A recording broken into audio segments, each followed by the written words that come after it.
Not very many teams can say they've been to the past 4 postseasons. And so, yeah, I completely agree. And I like what you said about the White Sox. I think they're a team that if I think it's going to be the Astros, just because I don't know. And I'm not just saying that because you're on, but I picked the Astros and I say the Astros and Brewers are going to face each other, or the Astros and the Dodgers. That'd and be fun. That would make for great TV. Although I wish it would be the Brewers, because I think our pitching versus some of those Astros hitters would be just amazing TV as well.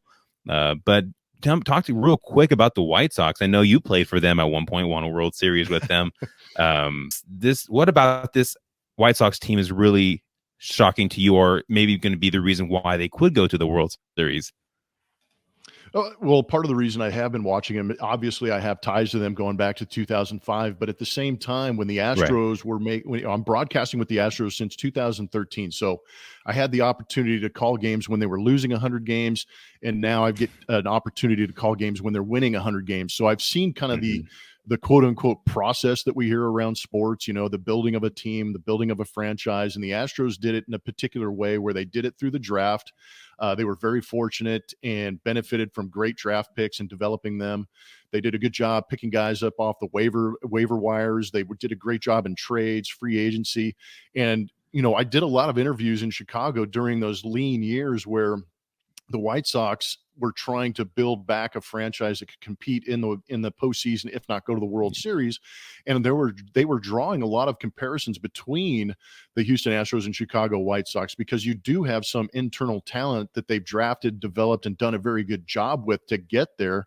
And then you add a couple of key free agents. You go out on the international market and you pick up Eloy Jimenez, Luis Roberts, and some of these other guys and put them in that situation. And then you add some key free agents. I know Dallas Keuchel's not having the year that they had hoped for, but he's still a veteran presence who goes out there and competes on a daily basis.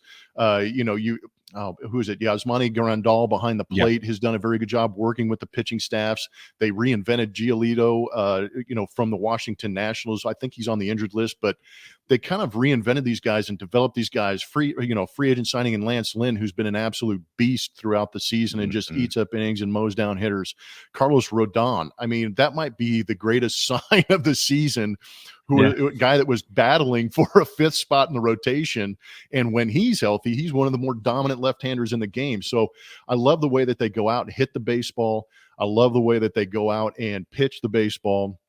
Back into their bullpen might be the best back into the bullpen that anybody's ever seen. And if you put them in a postseason with Kimbrel and Hendrick, your starters, and you start to push Kopech and that nasty lefty they've got out of that bullpen that just brings all kinds of, hell and funk with the stuff that he has, you really start to shorten games and give them the opportunity.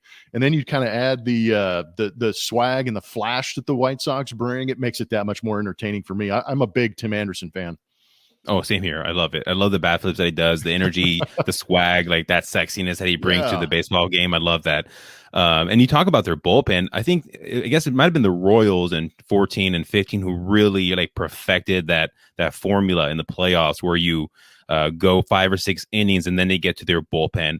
The Brewers are the same way. At the back end of our bullpen, we have maybe one of the better closers, if not the best closer in the National League, at least. And Hader, and then we have a really good setup man, and we have a really good bullpen to back that up. So in the postseason, we really don't need our starters to go deep into the postseason. And plus, like you said, some of our starters can go to the bullpen. I know the Astros did that when they won the World Series. I'm trying to think who was their 4th or 5th starter. Well, it was kind of funny. If you look at 2017 game, I believe it was game 7 of the ALCS, Lance McCullers Jr. comes in and closes that game, throwing 24 curveballs in a row to put away the Yankees.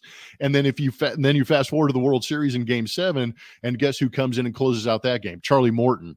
Both those guys were in the rotation for the Houston Astros. So it's really crazy how some of that stuff works out. Yeah, exactly, for sure. And like you said, the White Sox, they're a great team. It may be a Midwest World Series, and that would be fun to see. Chicago versus Milwaukee.